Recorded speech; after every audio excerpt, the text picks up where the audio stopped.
Web 2.0 is, a lot of people think it's about social media and government, but it's really not. It's actually about, using the power of people to do stuff. And as Jen's working on a talk for TED, about harnessing people's hands, not just their voices. It's this whole really interesting, thing. The internet is this way of getting us to collaborate, to work together. And everything from the web to open source software to this open government hacking are expressions of that sense of, hey, we can do something. We don't need to wait for permission. We can follow our curiosity, we can follow our joy. And yes, some of us will find out how to make business of that. How do we make a difference, not by lobbying, not by trying to persuade politicians to do something different, but just by doing it and showing that it can be done. And I think Jen came up with a really elegant hack.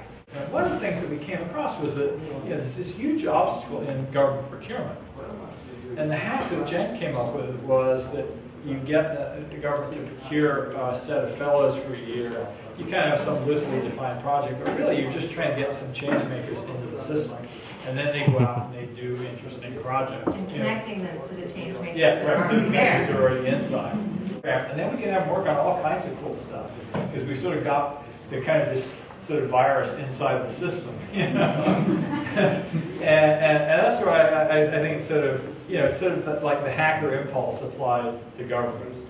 And I mean, there probably are also explicit connections to the maker movement that will come out more and more, because the whole make thing is so much part of the next wave of technology. Like what can we do with sensors, as opposed to just, the web or using, crowdsourcing the people. One of the things that they were thinking about in Boston was they wanted to have a pothole app that was just equipping all the police cars and taxis with accelerometers and kind of just noticing where the bumps were, for people driving around, rather than having people report them. So this whole make thing is going to kind of come in and be this whole new wave of possible government service. I had the experience with that. Once getting stuck with Google Maps with the road closed, in the Sierras in May, and I go, well, how was I to know? Google Maps says it may be closed, but come on, it's a sunny day in May, it's still closed. Well, why don't they have a bloody sensor on the, on the gate? They actually shut the physical gate on the highway. It's like, you think that could get reported automatically via web service and be picked up by all the, mapping providers. And we know, those of us in the maker community, going to know how easy that is, and you know how it's going to happen. I was just down in New Zealand for our Kiwi food camp, and there was a guy there who tweets under the name Farm Geek, and he's a guy who's a good programmer, kind of started doing an organic farm as a hobby. And then he thought, wow, I like this more than programming, so he started doing that full time. And then, of course, he couldn't let go of hacking, so now he's building all these super cool farm-related hacks. Like it's one thing, there's some invasive butterfly, but it's territorial. And if it sees other butterflies, it goes somewhere else. So now he's printing out butterflies on his 3D printer and putting them out in his prompts. With this little, on this little wire, so they kind of look like they're moving. And it apparently works quite well. But he's also done this thing where it turns out that all the food, he sells beef and has to move, as it moves up the chain, the government requires that it be monitored for temperature. And he goes, well, everybody's sort of going out there manually and recording the temperature in what they call their chillers. And he's like, well, great, I can connect a bunch of Arduinos to to the cloud and report this stuff automatically. And now he's all of a sudden he's got a business on his hands. He's back in the computer industry selling cloud-connected thermometers to businesses to meet agriculture regulations. And you kind of look at how all these things are part of that same story. It's like here's a government regulation that's actually being mapped creatively by a hacker who's simplifying things for everybody and making a better job of it. That, Code for America and the maker movement spring from that same we can do it impulse. And they're, an attempt to route around problems, and that they will lead, I think, they start as hacks and then they turn into, real solutions over time. It's this great way of getting, in the case of government, getting government to be able to do more experimentation. You know, I think one of the biggest problems that we have in government, well, there are many, but one of them is this notion that you can't fail, and so therefore you do lots and lots of planning, and lots of procurement, you spend lots of money before you do anything. And all of us know in the tech world that you got to experiment. We have a name for that. Yeah. Analysis to paralysis. Yeah, exactly. And you know, analysis to paralysis is the antithesis of the lean startup. Right? You guys obviously have that book over there. Right? I think part of what Jen is trying to do with the co-parent team is trying to bring some of the lean startup sensibility to government. Like, how do you think? I think obviously there were like makers 20 or 30 years ago. How do you think it's changed since then now, or what has facilitated the change? I guess what I would say is that technology is this sort of series of overlapping cycles.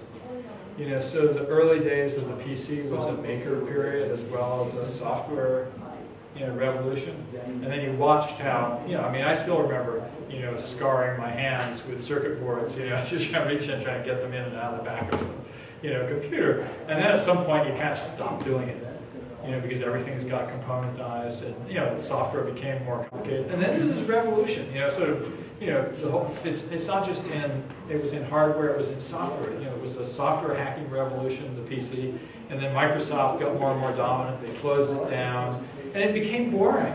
And all the hackers went, screw this, we're going to go somewhere else. And all of a sudden, they were out there playing with the web, which is where nobody thought that any money would be made. We were all the early web pioneers were like, this is just cool shit, And and then bit by bit, that became a business and grew up, and it became big business, and then it became harder for small guys to enter, and it became more battles for control. And people go, well, where's the cool territory? I'm just wondering in terms of how you, on the government side, how you expect in terms of to affect change, like on the long term, in terms of scaling it up. Because like when you look at it, in one way, clearly like the fellows that you have probably can run rings around sort of most government internal employees, right, and do projects quicker and faster and better. But it's like the expression, like if you give a man a fish, he eats for a day. If you teach him how to have a fish, he eats for a lifetime. And so it seems like you can keep on donating fellows, and obviously they'll do really good stuff. But how do you sort of change the inside of government? It's a really good question. We specifically designed the program to be a one-year engagement, and that we would move on to new cities the next year, because we felt like the idea would be to have something that would be meaningful and a change. And it's not just, by the way, about getting these great guys to sort of interact with government and sort of teach them about lean startup. It's both directions, right? The tech industry has been terribly negligent about our public institutions. Like, most tech people don't get how government works. There's this sort of notion that the tech industry is sort of libertarian and doesn't care. We're talking about people who understand technology and give a damn about this. So they're also learning about the public institutions. It's very much a two-way interchange. But to your question about, are they just sort of doing stuff and then leaving, and then, certainly that's a risk. I was going to just say that, last year we did an engagement with Philadelphia, and there's a guy in City Hall there named Jeff Friedman who is sort of the forest of Philadelphia in some way.